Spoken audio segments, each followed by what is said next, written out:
Hello दोस्तों, हम फिर आ गए थे कहानी केयरिंग हस्बैंड, जिसको लिखा है श्रेया जी ने और इसका क्रेडिट भी इन्हीं को जाता है। सो दोस्तों, हमारी इस कहानी के पूरे एपिसोड नंबर 66 हो चुके हैं। अब हम देखते हैं आने वाली कहानी में क्या होता है। सो दोस्तों, शुरू करते हैं कहानी का एपिसोड नंबर 67 और देखते हैं कहानी में क्या होता है।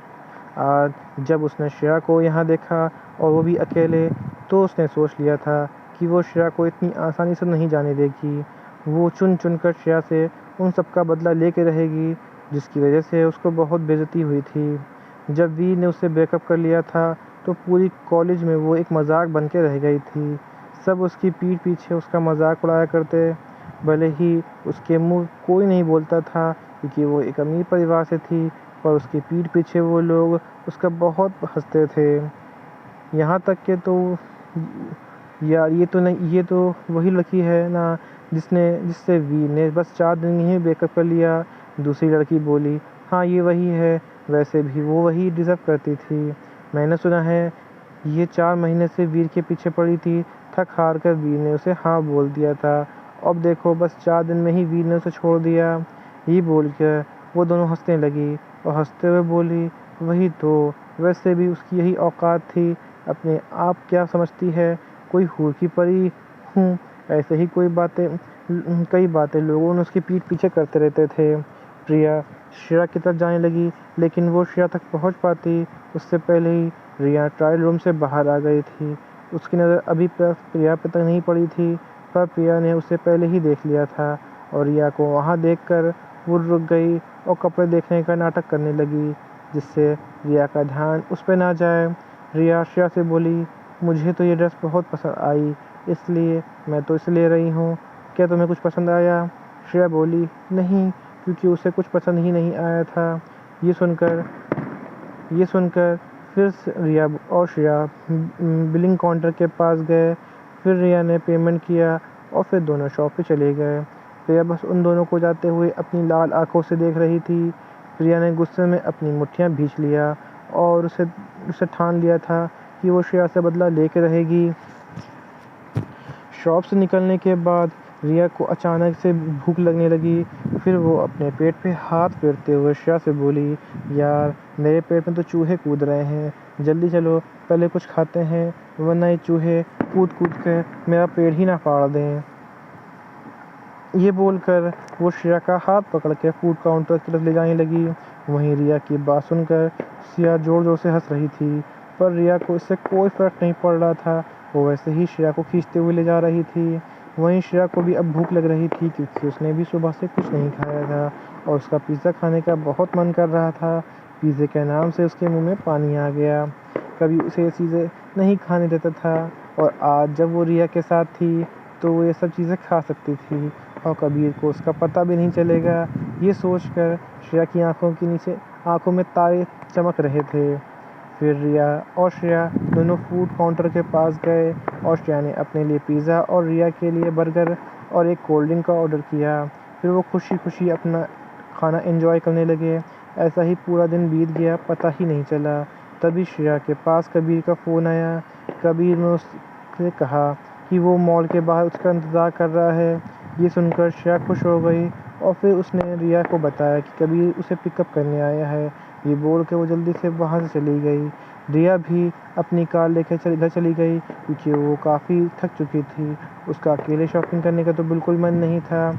वहीं दोनों ही इन सब के अनजान थे कि कोई बहुत देर से उन पर नज़र रखे था। जैसे ही श्रेया मॉल के बाहर आई, उसने देखा कि रोड की दूसरी साइड पर कबीर की कार थी। वो जल्दी से कार के पास गई और दरवाज़ा खोल के सीधे कबीर की गोद में बैठ गई और कस के कबीर को गले लगा लिया। कबीर ने भी कस से श्रेया को गले लगा लिया। फिर श्रेया बोली, अब भी मैं बहुत थक गई हूँ। ये सुनकर कबीर प्यार से श्रेया के पीठ पर सहलाने लगा। श्रेया को कबीर की बहुत अच्छा लग रहा था। फिर श्रेया कबीर को सब कुछ बताने लगी, जो से उसने मॉल में किया था। कबीर बिना किसी एक्सप्रेशन से बस श्रेया को सुन रहा था। ऐसे ही वो लोग कब घर पहुंच गए वो दोनों पता ही नहीं चला। घर पहुंचते ही कबीर श्रेया को अपनी गोद में उठाकर कार से बाहर निकाला और उसे अंदर ले जाने लगा। कबीर को पता था उसकी बीवी उसके सामने एकदम बच्चों वाली हरकत करती है, क्योंकि उसे बहुत अच्छे लगता है जब उसकी कोई केयर करता है। जैसे ही वो लोग घर के अंदर गए, उन दोनों को ही मार्क ने घुराने की आवाज़ सुनाई दी। मार्क की आवाज़ सुनकर श्रेया ने जल्दी से अपना छोटा सा सिर कबीर की छाती में से निकाला और मार्क की तरफ देखा। मार्क गुस्से में उन दोनों को घूर रहा था।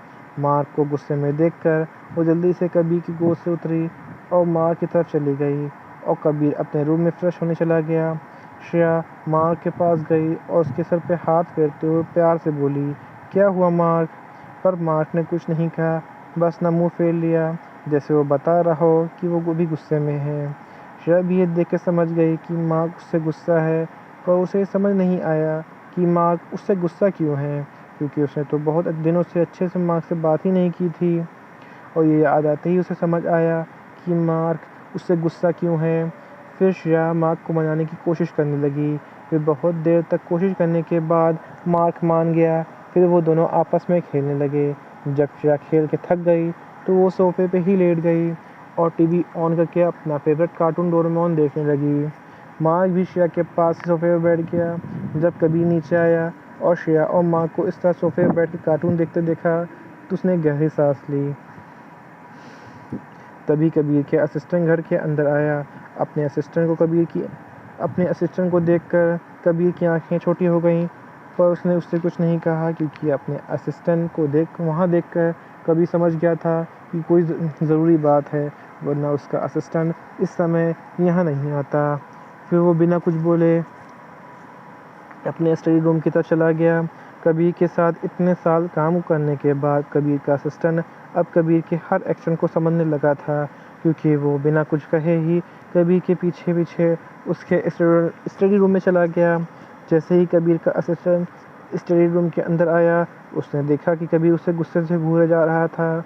कबीर को गुस्सा आ रहा था क्योंकि ये टाइम उसकी प्यारी बीवी का था, पर उसके असिस्टेंट के आने की वजह से अब वो श्रेया के साथ टाइम स्पेंड नहीं कर पाएगा। कबीर को इस तरह देखकर कबीर का असिस्टेंट कांपने लगा। उसे अब अपनी किस्मत पर गुस्सा आ रहा था, क्योंकि उसका बॉस एक डरावना इंसान था। वो मन ही मन बोला, भगवान जी, मैंने आपका क्या बिगाड़ा था जो आपने मुझे ऐसे बॉस दिए? काम करता हूँ तो घूरता है, काम ना करूँ तो भी घूरता है। अगर इसी तरह चलता रहा तो सच में मैं एक दिन डर के ही मर जाऊँगा। अपने असिस्टेंट को चुपचाप देखकर कबीर का गुस्सा और बढ़ गया और गुस्से में चिल्लाते हुए बोला, अब कुछ कहोगे भैया, मुझे घूरने का इरादा है। कबीर की आवाज़ सुनकर असिस्टेंट होश में आया और कबीर को इतने गुस्से में देखकर डर गया, पर उसने जल्दी को खुद को संभाला और हकलाते हुए बोला, सर वो कोई मैडम के बारे में पता करने की कोशिश कर रहा है। ये सुनकर अचानक से रूम का माहौल एकदम बदल गया। कबीर के आसपास का ऑरा डरावना हो गया। कबीर को इस तरह देखकर असिस्टेंट मन ही मन रोने लगा, क्योंकि उसे पता था ये सुनकर कबीर का ऐसा ही रिएक्ट करेगा। कबीर श्रेया को लेकर बहुत पॉजिटिव था, और जब उसे पता चला कि कोई उसकी प्यारी बीवी की इन्फॉर्मेशन निकाल रहा है तो उसके गुस्से कोई सीमा ही नहीं थी। कबीर ने पहले ही अपने असिस्टेंट को बोलकर श्रेया की इन्फॉर्मेशन सिक्योर करवा ली थी। अगर कोई भी श्रेया की इन्फॉर्मेशन निकालने की कोशिश करेगा तो कबीर को पहले ही पता चल जाएगा। इसलिए कबीर के असिस्टेंट को पता चल गया था कि कोई श्रेया की इन्फॉर्मेशन निकलवा रहा है, और ये बात बहुत इम्पोर्टेंट थी। इसलिए वो बिना देरी किए कबीर को इन्फॉर्म करने उसके घर आ गया था। कबीर अपने दांत पीसते हुए बोला, कौन है वो? असिस्टेंट बोला, सर वो अमित सिंघल। उन्हें शक है कि आपका मैडम के साथ कोई रिलेशन है, इसलिए वो इसी बात को कंफर्म करने के लिए मैडम की इन्फॉर्मेशन निकाल रहे हैं। ये सुनकर कबीर का खून खौलने लग गया। वो बोला, लगता है उसमें कुछ ज़्यादा ही हिम्मत आ गई है। अब उसे बताना पड़ेगा कि उसने इस बार कितनी बड़ी गलती की है। ये बोलते हुए बहुत खतरनाक लग रहा था। कबीर को इस तरह देखकर कबीर का असिस्टेंट अपनी सांस ही रोक ली। उसे पता था अब अमित सिंघल को कोई भी नहीं बचा सकता। उसने सच में इस बार बहुत बड़ी गलती कर दी थी। यहीं पे कहानी का एपिसोड नंबर आपका 67 कंप्लीट होता है। सो दोस्तों, आपको एपिसोड नंबर 67 कैसा लगा हमें कमेंट करके ज़रूर बताइएगा। कहानी को ऐसा अंश ऐसा भाग जो आपको समझ में ना आया हो, आपको और पता लगा हो, तो भी हमें कमेंट करके ज़रूर बताइएगा। कहानी अच्छी लगी तो उसको लाइक कीजिएगा, शेयर कीजिएगा, चैनल को सब्सक्राइब कर लीजिएगा, ताकि आपको हमारे आने वाली अगली वीडियो तक आसानी से पहुँच सके। सो दोस्तों हम फिर मिलेंगे एक नई वीडियो के साथ, एक नए एपिसोड के साथ। तब तक के लिए मुझे इजाज़त दीजिए। धन्यवाद दोस्तों।